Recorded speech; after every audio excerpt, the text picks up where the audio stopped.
이재명 대통령이 아주 중요한 일정을 소화한 것이 시진핑 중국 주석과 전화 통화를 했습니다.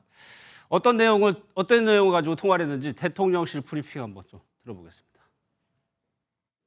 이재명 대통령은 오늘 6월 10일 화요일 오전 11시 반부터 약 30분간 시진핑 중국 국가주석과 첫 정상통화를 가졌습니다.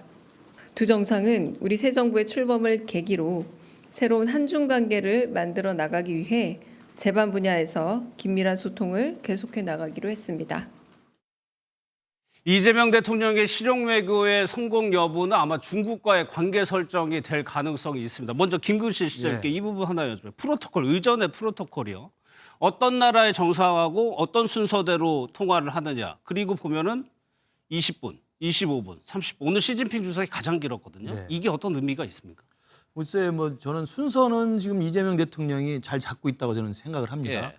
왜냐하면 이재명 대통령이 후보 시절에 상당히 외교안보 분야에 대해서는 우리 보수 쪽에서 봤을 때는 좀 불안감이 있었거든요. 그랬죠. 이른바 중국에 대한 쎄쎄 발언하고 그다음에 지난해 그 후쿠시마 오염수 처리 문제 가지고 민주당에서 이재명 대표가 앞장서 가지고 얼마나 많은 반일 감정을 자극했습니까? 예. 그리고 또 과거에 후보 시절에 했던 미군 점령군 발언도 있었고 그래서 전체적으로 이 반미 정서가 있고 반일 감정이 좀 강하지 않느냐 그리고 친중 정서가 강하지 않느냐는 우려가 있었는데 예. 그 우려를 불식시키기 위해서인지 모르겠습니다만 순서를 어쨌든 미국, 일본, 중국 무엇보다든지 중국보다 일본을 먼저 했다는 순서를 잡았다는 것은 저는 이재명 대통령이 나름대로 그 부분에 대한 우려를 불식시키기 위한 저는 신경 메시지였다고 생각을 예. 합니다. 시간이 좀 더 길었던 것은 뭐 다소간의 차이가 있을 수 있습니다만 아무래도 일본, 중국이 미국보다는 좀 더 길게 할 수 있죠. 우리가 조금 더 편한 이야기를 할 수 있기 때문에 그런 걸로 좀 해석을 하고요. 예. 저는 외교안보 관련해서 이재명 대통령에 대한 이른바 우리 중도나 보수 쪽에서의 우려를 불식시키기 위해서 저는 노력들을 시작했다는 건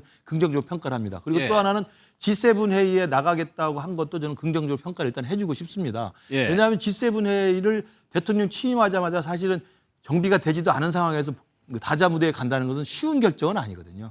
그런 걸 생각하면 지금 긴박한 이 동북아 질서, 긴박한 한미 간에 해결해야 될 관세 협상 등등에서 산적한 과제가 있기 때문에 바쁘더라도 그리고 취임의 당선의 기쁨을 채 만끽하기 전이라도 얼른 다자 무대에 가서 거기 가면 많은 정상들을 만날 수가 있거든요. 예. 거기서 시진핑도 만날 수 있고 뭐 트럼프 대통령도 만날 수 있고 이시바 총리도 만날 수 있기 때문에 빨리 이 외교 관계에서의 정상 간의 외교를 보완시킬 수 있는 노력을 하는 것은 중요하다고 생각을 합니다. 그러니까 외교 현안에 대해서는 김근실 실장님이 보시기에는 현재까지 안정적으로 잘 네. 꾸려가고 있다라고 보시는 거죠.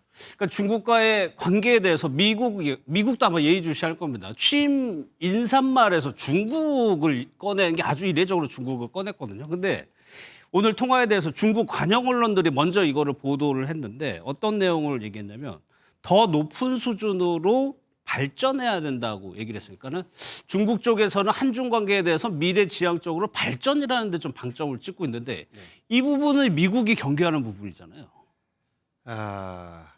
미국 입장에서 볼 때는 우리 대한민국이 미국의 입장을 최전선에서 대변해주고 막아주길 바라는 그런 역할을 네. 기대하고 있는 것이죠. 그런데 그걸 우리가 그 일을 할 이유가 없는 거 아닙니까?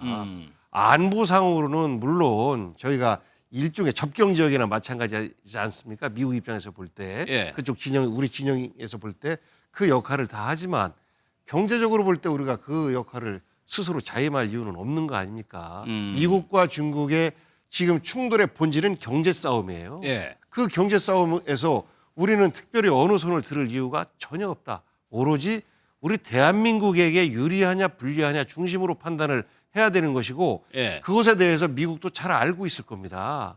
그러하기 때문에 한국과의 관계를 한국 서운하지 않게 예. 잘 관리해야 되는 것이 미국의 숙제인 것이고. 그럼 좀 쉽게 그 얘기를 풀어보면은 중국이 하는 얘기들 요구들을 그냥 잘 들어주고 있다가 우리 국익에 도움이 되는 부분에 대해서는 선별적으로 접근을 한다는 얘기죠. 저는 뭐 충분히 그럴 수 있다라고 봐요. 예. 그 지속적으로 반복적으로 얘기했던 것이 양국의 우호 발전이거든요. 그 전임 대통령하고도 이야기를 했었고 그런데 윤석열 대통령 시대에 들어서고 나서는 사실상 중국과는 대립하는 관계로 됐지 않습니까? 예. 그러다 보니까 이웃하는 나라 우리가 우방이라고 얘기하는 일본과도 역사 전쟁에 있어서 딱 벽 때문에 서로 정서적으로 충돌하고 문화적으로 충돌하고 하는 불편함이 있잖아요. 네. 그런데 중국하고는 불편함이 생기면 그것보다 훨씬 더 큰 외교 간의 거의 충돌까지도 만들어질 수 있는 것이 그게 중국도 불편하고 우리도 불편한데 실제 경제적으로 볼 때는 우리가 훨씬 더 불편한 것이죠. 그래서 한 중의 관계가 우호적으로 더 성장 발전한다라고 하는 것은 중국에게도 이익이 되고 우리에게도 이익이 되는 길임을 양 정상들이 알고 있는 것이고 이번 이제 첫 번째 전화 통화를 통해서 지난 3년 동안 막혀 있었던 한중 관계에 새로운 교류의 물꼬가 좀 터지면 여러 가지 지금 불편한 그 한중 관계에 새로운 전환기를 맞이하지 않을까 이런 기대들도 많이 하면서 이것이 한국 경제에 미치는 영향에 대해서 아마 경제 분야에 계신 분들은 부지런히 계산하고 있을 겁니다. 경제 분야. 중국의 입장에서 뭐 트럼프 1기 때도 그랬습니다만 미국 우선주의를 워낙 강화하다 보니까 동맹국에 대해서도 그 틈을 파고 들어가는 외교를 주변국들에서 했단 말이에요. 이번에도 분명히 그럴 테고 더 적극적으로 우리나라를 끌어들인다면 우리로서는 양쪽에 껴가지고 좀 애매한 상황이 되는 거잖아요. 그건 사실은 외교의 이 협상의 기술 또 외교력을 발휘한다면 그게 오히려 우리한테는 카드가 될 수 있습니다. 그러니까 사실은 중국도 미국과의 경제 전쟁 또 미국과의 패권 경쟁을 구조화된 상태에선 한국의 지지와 도움을 절실히 필요하고 있고 또 마찬가지로 미국 정부도 또 트럼프 행정부도 중국과의 관계에서 한국 역할을 해주길 간절히 바라고 있기 때문에 오히려 우리의 몸값이 더 올라가는 상황이 그게 바로 됐으니까. 외교력이거든요. 그렇기 때문에 한쪽에 너무 지나치게 치우치는 건 사실은 오히려 우리 카드를 버리는 게 되는 겁니다. 그래서 저는 지금의 미중 전략적 패권 경쟁 구조 속에서 우리 대한민국 정부가 우리의 국익을 최대화하기 위해서는 굉장히 현명한 지혜를 짜야 한다고 생각을 하는데 이제 기본은 저는 하나 당부를 말씀을 드리면 안미 경중이란 말을 사실은 이 진보 진영에서 많이 해요. 과거에 또 노무현 정부 때도 많이 했고 안미 경중이라는 게 아시는 것처럼 안보는 미국과 하고 경제는 중국이 중요하다는 건데 이게 미국과 중국의 협력적 관계가 가능할 때는 안미 경중이 가능합니다. 그러나 지금 아시는 것처럼 안미 경중이 아니라 경제와 안보는 분리가 안 된다고 그래서 지금 경제 안보 시대라고 이야기하거든요. 오히려 반도체가 안보가 되는 거거든요. 그래서 경제와 안보를 뗄 수가 없는 상황에서는 과거에 진보 진영했던 것처럼 안미 경중으로 편하게 분리하는 사고는 저는 불가능하다. 그렇기 때문에 이재명 대통령도 지금 정상 간의 정화 통화 순서를 잘 잡았듯이 안미 경중으로 분리 사고를 하지 말고 경제와 안보는 분리되지 않고 결합되어 있는 지금 상황이니 지금의 상황에서는 미국과 중국의 전략적 경쟁에서는 우리가 어느 쪽에 올라타는 것이 유리한지는 반드시 분명히 저는 균형 감각을 가지고 선택을 해야 한다고 생각을 합니다. 그런 것들을 가지되 또 중국도 우리를 필요하고 미국도 우리를 필요할 때는 우리가 국익을 최대한 높일 수 있는 그런 또 현명한 지혜도 필요하다. 그래서 중심은 잡되 균형 감각을 갖는 것이 필요하다고 생각합니다. 뭐 저도 우리 전적으로 같은 의견이다라는 말씀 드리면서 그 얼마 전에 문정인 그 전 연대 교수께서 지금 전 세계는 미국 일극주의가 마무리되고 있다 이런 이야기를 했습니다. 미국의 일국주의가 마무리되고 있다. 그러니까 미국 중심으로만 세계가 더 이상 돌아가지 않는다. 그리고 얼마 전에 트럼프와 시진핑이 충돌했다가 서로 양보했지 않습니까? 이것은 그동안 미국의 그 일방적인 힘과 압도적인 힘으로 중국까지도 이렇게 다스렸다시피 했었는데 그런 시대가 아니다라고 하는 것이죠. 이러할 때에 우리처럼 가운데 끼어 있는 나라들 같은 경우에 어떻게 하는 것이 우리 국익에 유리한가라는 것 중심으로 가야 되는데 어느 일방에 올라타는 것이 우리에게 유리하다라고 판단이 들면 그럴 수는 있죠. 그런데 실제 윤석열 정부 같은 경우에 어느 한쪽에 일방적으로 올라타다시피 했던 거 아닙니까? 어느 일종의 내가 대신해서 싸워줄게 라는 정도의 입장까지 내면서 표현하면서 했었는데 그것이 결국은 우리 그 대한민국의 이익이 됐는가라는 물음표를 우리 국민들과 또 경제 또 그 외교 안보 영역에서 문제 제기를 제기하고 있기 때문에 새로운 일종의 그 과거의 등거리 외교라고 하는 이런 방향으로 우리 외교 노선을 이제 잡아가야 될 때가 아닌가 싶습니다. 알겠습니다. 또 하나요. 대통령실에서 발표한 내용이 오늘 좀 새로운 제도를 도입하겠다고 얘기를 했습니다. 장차관을 국민들의 추천을 받겠다는 내용이거든요. 영상을 먼저 좀 보겠습니다. 이번 인사 추천 대상은 장차관과 공공기관장 등 대통령이 임명할 수 있는 주요 공직입니다. 인사혁신처가 운영하는 국민추천제 홈페이지에 추천 글을 남기거나 이재명 대통령의 공식 SNS 계정 또는 이메일, 쪽지나 편지를 보내주시면 누구나 참여할 수 있습니다. 이재명 정부의 유일한 인사 기준은 능력과 그리고 청렴함, 충직함이 될 것입니다. 주요 공직자 국민 추천제를 활성화해서 국민이 추천한 인재가 국민을 위해 봉사하도록 하겠습니다.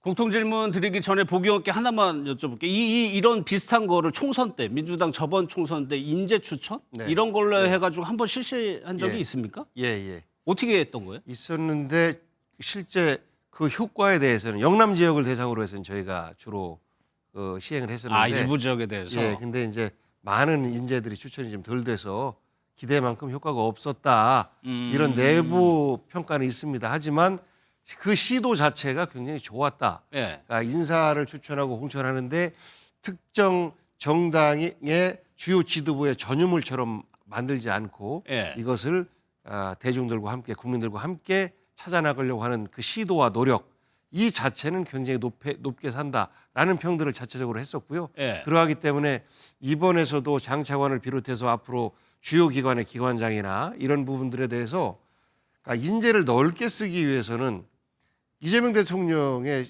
그 시야가 세상을 다 보는 건 아니지 않습니까? 예. 그 참모들의 시야와 이재명 대표의 시야가 합쳐지고 또 당의 시야 이런 것들이 합쳐져야 되는데 근본적으로 국민들 모두가 함께 그 인재를 찾는다라고 예.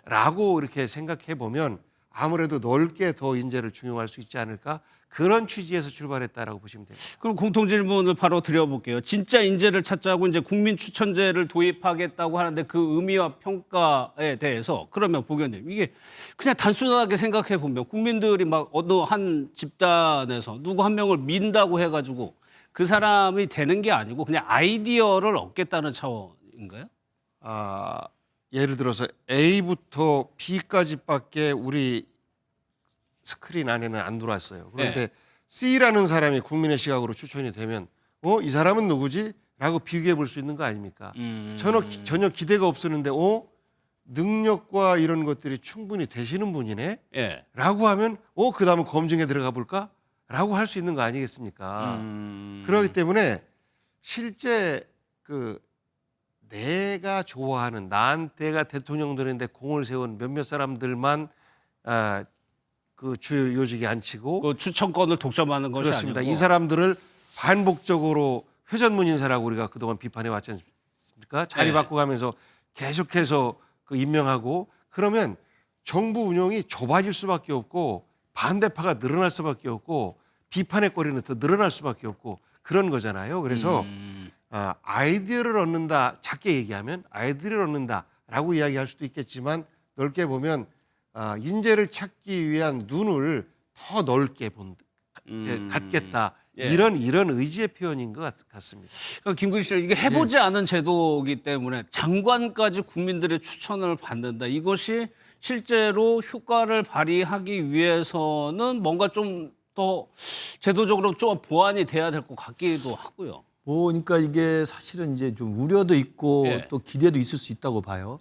그러니까 기대는 말씀하신 것처럼 자기들끼리의 폐쇄적인 인재풀 내에서 정말 농공행산을 따져가지고 장차관이라든지 공공기관장을 한다고 한다면 그동안 항상 그 잡음이 끊이지 않았기 때문에 문제가 있었죠, 그 부분은. 완전히 오픈시켜서 국민들이 좋은 사람 추천하면 검증해 보겠다는 취지인데 예. 뭐 저는 지켜봐야 될 것 같습니다만 제가 그냥 우려하는 것은 뭐 기후이길 바랍니다만 개딸 추천제가 될 수 있는 가능성이 충분히 있죠.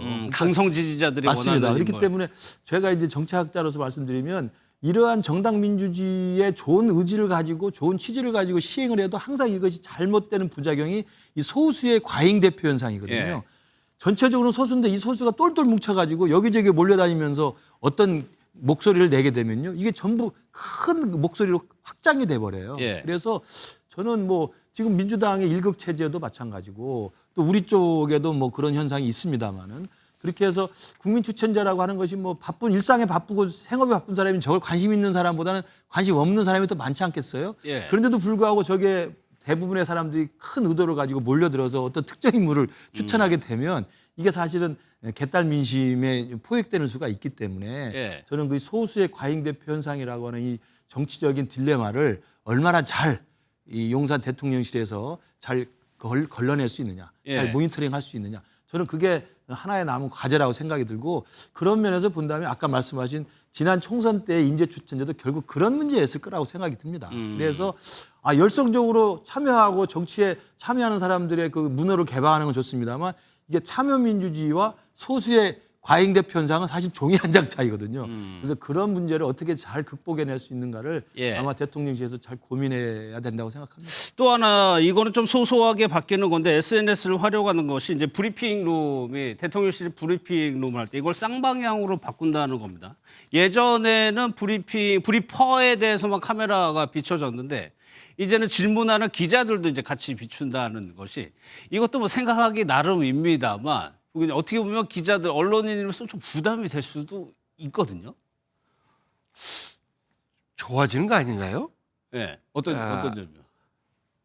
공식적으로 국민들을 대신해서 언론 활동을 하는 거 아닙니까? 예. 사적인 언론 활동이 아니잖아요. 예. 그렇기 때문에 질문하는 사람의 의도와 질문의 책임성, 무게감 이런 것들을 굉장히 높여주는 효과가 있다라고 봐요. 예. 그러하기 때문에 그거에 대한 답변 또한 무겁게 저는 할 수밖에 없고 다만 이것이 혹시 내가 실수하면 어떡하지라고 이제 언론인들을 위축시키는 예. 이러한 역작용이 있지는 않을까라고 생각을 할 수 있겠습니다만 제가 볼 때 우리나라의 주요한 언론인들 뭐 방송뿐만 아니라 신문 쪽에 있는 분들은 우리는 방송에 좀 익숙하지 않은데 예. 나는 어떤 우려의 목소리로 나오긴 합니다만 저는 그런 것들 때문에 주저하실 분들은 없다라고 봐요. 저는 오히려 이 효과가 언론의 사회적 무게를 한층 더 높여내는 효과를 가져올 거라고 봅니다. 사실 참여정부 말에요. 정례 브리핑을 KTV로 생중계를 한 적이 있었죠. 그때는 다 비춰주고 했던 기억이 나는데 어쨌거나 이렇게 바뀐다고 합니다. 또 하나 부분요. 원래 대통령이 취임하면 기념 시계를 제작을 합니다. 이름이 들어가 있는 시계를 제작을 하는데 이번에는요. 그거를 제작을 안 하는 것 같습니다. 전현희 최고위원의 인터뷰 한번 들어보겠습니다. 그 마지막으로 우리가 이제 나오면서 이재명 대통령께 선물 없습니까? 이렇게 이제 몇 분이 물었어요. 그래서 선물이요? 시계. 시계라도? 이재명 시계 없냐 그랬더니 뭐 그런 거 뭐 필요해. 그러니까 예산을 함부로 전혀 쓰지 않으려는 그런 그래도 시계를 의식이 있어야지. 모든 그래서 대통령이 다 만드는 건데. 국회의원들이 그때 하셨던 의원들이 다 그렇게 말씀하셨어요. 그래도 시계는 그러니까 그 정도로 예산에 대해서 나라 돈을 아끼겠다 이런 의식이 너무 철저하시고. 지역에서는 이런 대통령의 시계라는 것이 인기가 높을 때에 선물을 하면 굉장히 좋아하죠. 그렇죠. 특히 이제 취임 초에 예. 이른바 이제 나름대로 인기가 있을 때, 그 힘도 있을 때 예. 대통령 시계는 뭐 서로 달라고 하는 경우가 많죠. 이제 그런데 지금까지 역대 대통령은 다 이 시계를 제작을 해서 정해진 절차와 정해진 조건에 따라서 저는 배포를 한 걸로 알고 있습니다. 예. 그런데 아마 이제 이 이재명 대통령 같은 경우를 안 만들겠다고 지금 하는 것 같은, 물론 결정이 확실되는지 모르겠습니다만 저것도 뭐 일종의 변화라면 변화일 수 있는데요. 대통령 시계라는 것은 시계를 제작하느냐 제작하지 않느냐가 중요한 게 아니고 대통령 시계를 제작했을 때 대통령 시계를 차는 사람이 당당하고 자신 있고 떳떳하게 만들어주는 게 중요합니다. 예. 저희들도 윤석열 정부 때 대통령 시계를 처음 찼을 때는 서로 달라고 했습니다만 그다음에 지금 중고시장 나가면 헐값이라는 거 아닙니까? 중요한 건 시계를 만들고 안 만들고 아니라 시계를 만들든 안 만들든 그 정부의 시계 또 그 정부와 관련된 이른바 그렇죠. 그 상징적인 굿즈 아니겠어요? 그런 기념품을 갖고 있는 사람이 계속 끝까지 그 집안에 두고도 이게 자랑스럽고 당당할 수 있는 그런 대통령과 그런 정부가 돼야 되는 게 중요하다는 말씀을 드리겠습니다. 예. 근데 저는 전현희 의원이 좀 과하게 본인의 뇌피셜로 이렇게 전달을 하지 않았나 어떤 싶습니다. 그 뭐 예산을 아끼지 않으려고 하는 모습처럼 보인다라고 하는 거는 다 본인의 해석이거든요. 예. 그러니까 지금 취임한 지 얼마나 되는데 그 기념 시계를 제작할 시간이 어디 있습니까? 정신도 없고 아직 뭐 참모진도 전혀 구성이 안 돼 있는 상태인데 이런 것들이 다 되고 나서 그 다음에 이제 총무비서관실에서 디자인 도안하고 뭐 하면서 이제 하려면 시간이 많이 필요해요. 그러니까 급한 지금 일의 순서에서 급한 일은 아니다. 그렇습니다. 예. 그래서 그거 해야 되나요 하고 그냥 농담조로 되물었는데 예. 안 하는 것으로 이렇게 하는 것은 제가 볼 때 하고 싶은 대통령의 마음하고는 반대되지 않을까. 아니 보기에는 저는- 지금 만들어야 된다고 보시는 거죠 저는 지금? 그 기본적으로 대통령과 함께 시간을 같이 한다라는 의미가 있습니다. 여당 의원들 같은 경우에는 그 시계를 차면서 우리나라의 이 대통령과 함께하는 네. 시간, 국민과 함께하는 시간에 대한 그런 무게를 서로 막 그 느끼거든요. 실제 차시던가요? 많이 찹니다. 어. 많이 찹니다. 그래서 저는 아직 이거를 만들지 안 만들지는 워낙 작은 문제이기 때문에 대통령이 판단을 안 했는데 예. 뭐 갑자기 논에 가서 숭늉 내놓으라는 듯이 시계 없습니까? 이렇게 얘기하니까 그런 거 해야 되나요? 하고 저는 웃으면서 되물은 거 아닌가라고 저는 그렇게 해석을 하고 싶습니다. 아니 저는 국회의원들이 계속 그거를 물어봤다고 하는 대목에서 국회의원들도 빨리 그거 받아다가 지역구에 좀 선물해주고 싶은가 보다라 저는 그 생각이 들었었거든요. 지금 인기 최고 상종가니까 예. 하루가 지날수록 점점 더 이제 우리 대통령이 아 봐야죠. 그런 거지 않습니까? 근데 네. 어쨌든지 간에 지금 제일 상종가니까 저런 게 있으면 빨리 좀 나눴으면 좋겠다. 그리고 일종의 자랑하고 싶은 것도 있어요. 나 찼어. 예, 예. 뭐 자랑하고 싶은 것도 있고 할 텐데 글쎄요. 저는 뭐 안 한다는 의미로 받아들여지진 않네요. 예, 저 말씀. 아마 저게 순방도 그렇고 뭐 재외 국민들 만날 때 뭐 저런 건 좀 필요할 수도 그렇죠. 있을 겁니다. 대통령의 시계가 이제 통화들 외국 정상하고 많이 하니까 노출이 됐나 봅니다. 이게 온라인에서는 한 4만 원대 거래되고 있다는데 벌써 단종 처리 품절돼서 단종이 됐다고 합니다.